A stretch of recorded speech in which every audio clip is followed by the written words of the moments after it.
I'm here to talk about success. The first rule of success is to have a vision. You see, if you don't have a vision of where you go, and if you don't have a goal where you go, you drift around and you never end up anywhere.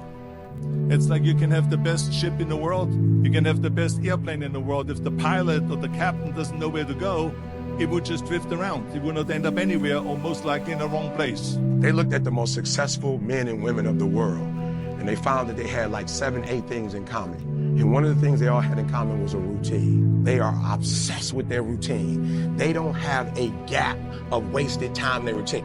You know, I realized the reason why I'm so successful and the reason why I don't get in trouble like I used to when I was younger is because when I was younger, man, my schedule had so many gaps in it. The devil had like, okay, he might pray at 6, but my man is watching TV. He playing video games by 8:30. It's the sum of all things leading up into that point. It's all the doubt. It's the imposter syndrome. It's the blessings that you can't really accept fully. And listen to other people speak who are successful, or you see examples that you kind of feel connected to. Like, man, that kind of feels like me. Or what he just said or what she just said, I resonate with that. You know, I feel like that sometimes, you know. Other people who are looking at you saying, no, Mike, this is what you have. This is what you can be. This is what you are. Nah, that can't. No, that's too good. No, that ain't me. You know, your own presence in a situation where you have to step back and look at yourself and be like, am I this guy right now?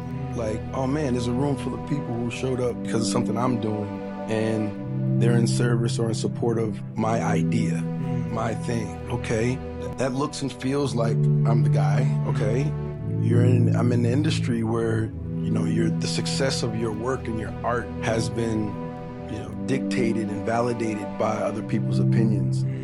And whether those opinions are factual or projected on you from their own individual perspective, I think it was a combination of all those things. I've always been curious and walked towards how do I make myself better? What are the things that I need, the tools that I need in order to improve myself, the way I think, how do I maximize myself, you know?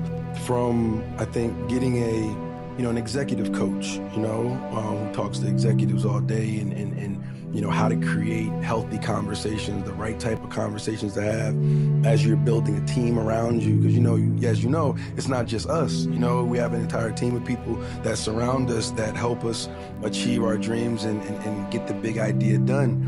You know, a spiritual advisor, a spiritual coach that I have who, you know, helps me do my energy work, my spiritual work, and help sift through the noise and find those things. And I think it wasn't until I had, you know, roles that challenged my spirit and myself in a real way that in the weight and where the attention was so loud that it was, you know, it was deafening, and it was, and I couldn't, you know, see clearly.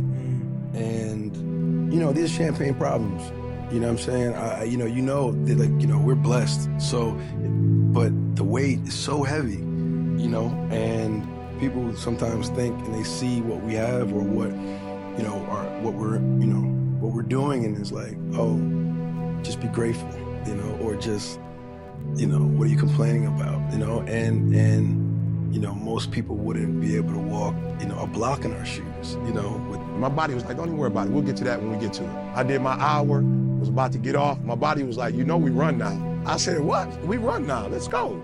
You ain't tired? I said, I am tired. No, you're not. You just walked for an hour. You're not tired, Eric. Your brain is telling you some dumb stuff. If you were tired, you wouldn't be able to walk for an hour. Okay, so let's do this. Just run for 2 minutes. I'm trying to help somebody right now go to a whole other level. The Bible says the reason why you go back to sleep is because you've always gone back to sleep. It's like a default. You go back to sleep because all you gotta do is stop going to sleep, and then you're gonna stop going to sleep. All you gotta do is stop fussing and cussing, and you're gonna stop fussing and cussing. All you gotta do is stop spending all the money you got and start saving it. Listen to me, I became #1 in the world. I became a millionaire not because I made more money. I became a millionaire because they told me millionaires only live off of 30% of their income. I want to make it plain for you. I became a millionaire because I did what millionaires did. I stopped living off 100%. I paid my tithe, and then I was like, all right, E, you only got 20% left, put the rest up.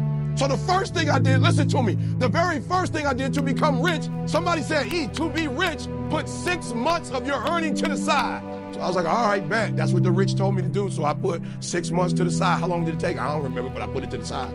Then somebody was like, yo, you need to put 100,000 to the side. I was like, all right, 100,000. DD, we're gonna put 100,000 to the side. Then somebody was like, yo, you need to get your credit score up to 800. I was like, all right, then get my credit score up to 800. And then somebody said, if you want to be Tony Robbins, there's no way you'll be able to be like those dudes when you don't have the language they have. You need to go get your master's and a PhD from a white institution. I said, what? I went to Oakwood. I went to HBCU. He was like, yeah, but you didn't learn the language of Zig Ziglar at Oakwood. So Oakwood is a phenomenal place. Oh, y'all not hearing what I'm saying. I just said something and you missed it. Now you need to go to Michigan State University. CJ, you see my master's degree anywhere? What about my PhD? Not in the office, not at church. You ain't seen it in my house? I didn't go to Michigan State to get a PhD. I went to Michigan State to learn the majority language. That sense of abundance in you, the more you can feel that sense of joy, the more easy it's going to be for you to do financially, because you're not going to be in this scarce, fearful mode. Now that's not enough by itself. You can have this great sense of abundance and do the wrong mechanics and be a disaster, true or false? But if I had to have an area to get you started with, you want to have the emotion and psychological strength, because that's going to carry you through when the mechanics are boring or frustrating, or when things aren't working out. Your emotion, your psychology is what will carry you. It'll get you to keep doing it. Everyone knows, if you've done any studies, Dr. Seligman is very famous for doing studies on optimism. And in those studies, you know what he found out? People that are pessimists are much more realistic. They're much more accurate. If you give them a test and you ask them to look at something and give you a size measurement of it, or to evaluate their own success or failure at a task, and every study Seligman's done, he did it in University, I think Pennsylvania if I remember correctly originally, what he found was that optimists always see themselves as doing better than they really did. They basically BS themselves. What happens to pessimists, they're 10 times more accurate. But here's what he found out. What he found out is because the people who are accurate never push themselves because they know it's never going to work anyway. Whereas the optimist sees it better than it is, so they keep doing it. Because they have the illusion they did well, I'll do even better next time. And because of that optimism, they did it more often, and so optimists succeed at a 4 to 5-fold, depending upon the task, result ultimately beyond anything that a pessimist will do, and they're not as accurate. All that's a big way of saying is, if you can develop a psychology of resilience in yourself, you don't have to be optimistic or fake, you can be real. The realness is, whatever shows up, you are larger than anything that can happen to you. You are larger than any financial challenge you could ever face. Initially, we'll say, well, look at their houses, look at their homes, and they don't really have electricity, they don't have this, but they don't feel poor. It's your identity. The way you define the wealth determines whether you're wealthy or not. So are there enough things for you, knowing that 2/3 of the planet lives on $2 a day, that you could get yourself to really feel grateful, yes or no? How much of your life do you get benefits from today that you never had to create? Think about it. Like I said, the roads you ride on, the library, the books you didn't have to write, right? The internet that you can access in seconds and get answers to just about anything, the people in your life that you didn't have to raise, but are there for you. Think about all the different aspects of your life. If you want to be wealthy, all you have to do is associate. So before we do the financial part, because financial independence is different than wealth. Wealth is that state of mind. Financial independence is being in that position where you don't ever have to work again. That if you work, you do it because you really want to. Now I'll give you a clue. If you get financially independent and you don't work, you'll be miserable. I can't tell you how many friends I have that sold their company, made $50 million. One man made almost $1 billion and was really excited for a while. But after a while, it was like bored. His vehicle of his business gave him a sense of contribution, and he was always growing, figuring out how to solve problems, and yet all the people he was connected to in the business, all the employees and friends and associates. So I want to tell you, I'm not just saying this as some little positive thinking technique. I'm telling you, this is the secret, the real secret, to shift it inside of you and to add the real value.